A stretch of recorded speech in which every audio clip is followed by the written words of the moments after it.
Welcome back to another episode of We Roguelike It. I'm your host, Boston, and joining me as always is Moonpeer. Bonjour, mon ami. And Monkey Sr. Yo. This is our fourth and final episode of Dungreed. So, as you are all waiting for, we will handle some science. It releases at the same time here, but we will wrap up this show and we'll talk about what we're going to play next here at the very end, as long as I can remember. Anyways, I didn't play that much this week, and none of my runs were very successful. Did either one of you do better? Monkey, you go first. I get the feeling you might have put the most into this. Yeah, I did quite a few runs, and I found out that defense and toughness will bring you super far. Okay. Okay. Like that for the past 4 or 5 runs, I've just been, whenever I get to the food girl, I'm just like, anything defense, just give it to me. Buff me up, man. Yeah, because I got to the forest area a few times, and that place is crazy because the forest.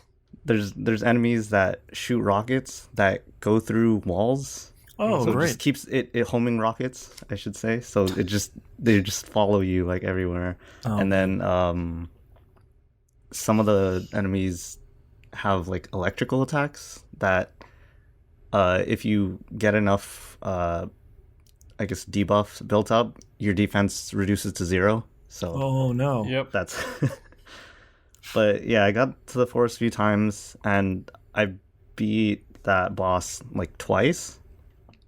And that next area, everything just hits so hard, even with defense. Oh my god! So beating the game, it gets really hard at the end. Yeah. Do you feel like it assumed got that last harder time. after you prestiged?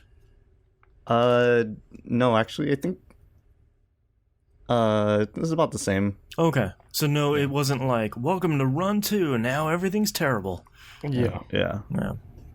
An interesting run I had.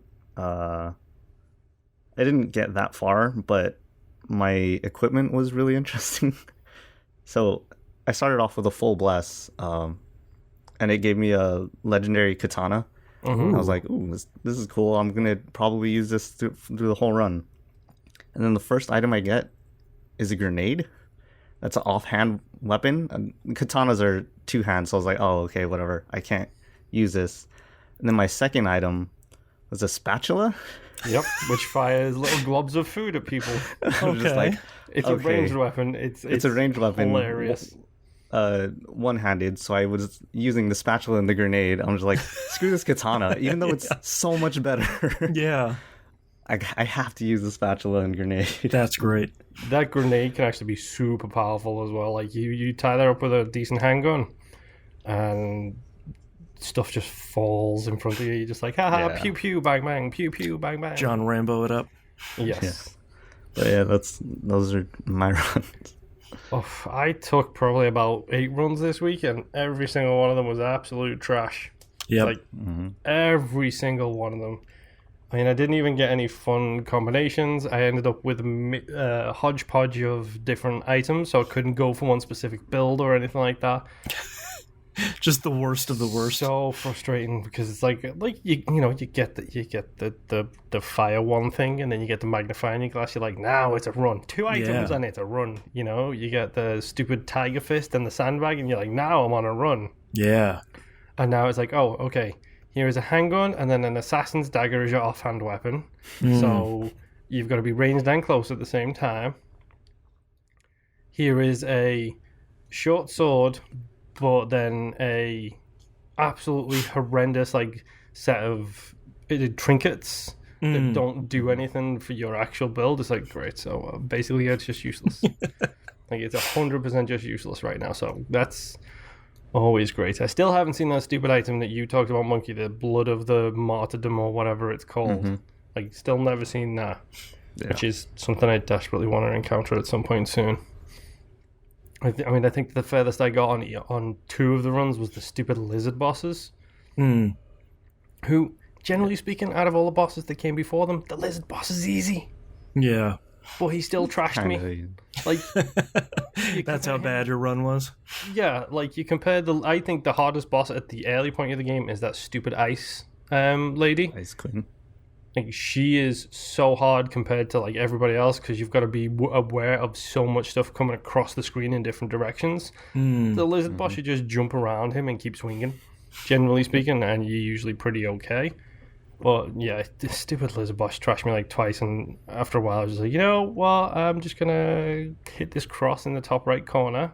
Yep. And I'm going to turn around and I'm going to walk away from my PC for a while. Just because exit out of this bad boy. So many runs just went so horrifically bad, and it was just like, fine, whatever. I guess I'm done for the week kind of thing. Yeah, just putting it down.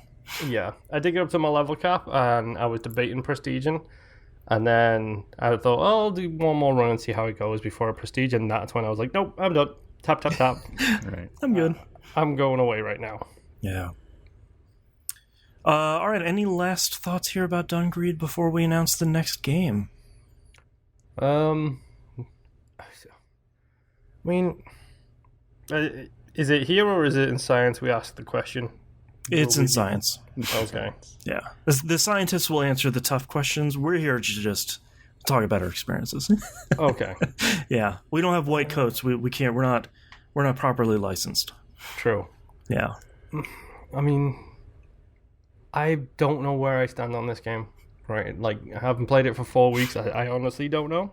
And I feel like I would still recommend people try Dungreed. I feel like it's one of those games that's really, it's like 20XX. Either it's really gonna click with you and that's your roguelike, or you're really gonna bounce off of it. There feels like there's no middle ground where it's like, yeah, Dungreed was fine. It's like either you love it or you have a laundry list of problems with it. Yeah. That's a fair point. Yeah. All right, let's talk about our next game. This is confusing, so bear with. I'm going to double the length of our podcast episode here. So yeah, this is the reason. Like, I was spoiled on what we were playing next time ahead of time. Yeah. Normally, I don't know until you, the listener, knows, which is when Boston says it out loud. Right. 3 This weeks time, ago. there was some confusion. Yeah, so our next game we're going to be playing Galaxy. This is Galak. K, sorry, dash Z. The problem here is there's like 3 of them. So this was originally released as Galaxy, and that's what we're going to be playing, sometimes also known as Galaxy the Virtual, which might be the Oculus release, but might also be just what it's called now.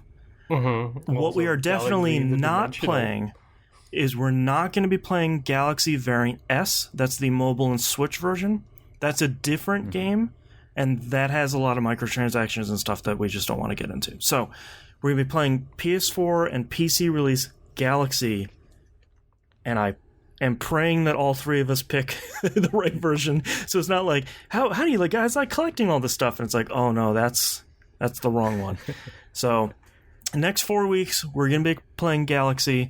I believe it was on PS Plus at some point. So if you have a PS4 and you've had PS Plus for a while, you might already have it.